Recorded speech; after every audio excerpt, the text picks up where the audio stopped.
When it says they're processed and then moved on in 24 hours, that means within 24 hours of arriving, setting foot on British soil, they are processed, quite possibly, in your view, having given a false name and age and goodness knows what else, maybe a very, very basic / shoddy health check, and then sent out of a processing centre and into a hotel in communities around the country.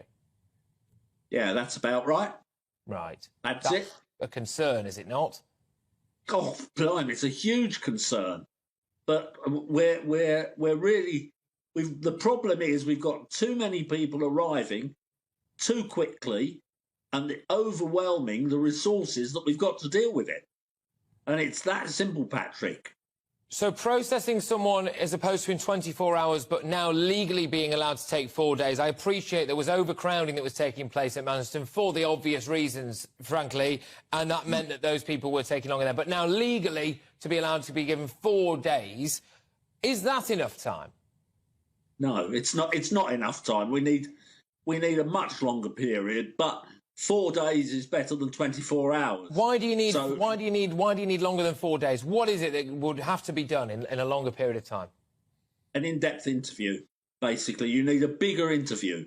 You need to be talking to these people, finding out where they've come from, why they've come, and everything else before you're moving them off. Because if they're economic refugees, which of course a lot of them are, then you should be able to get rid of them fairly quickly if what we hear from the government is going to happen.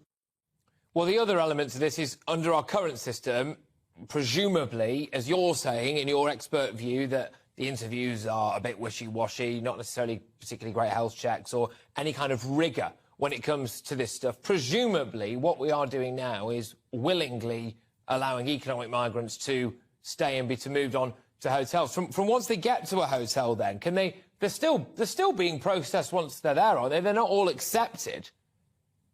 No, there's still going to be some processing when they're in the hotels, but the longer that they're in the UK, and once they're in the hotels, they're getting their stories together.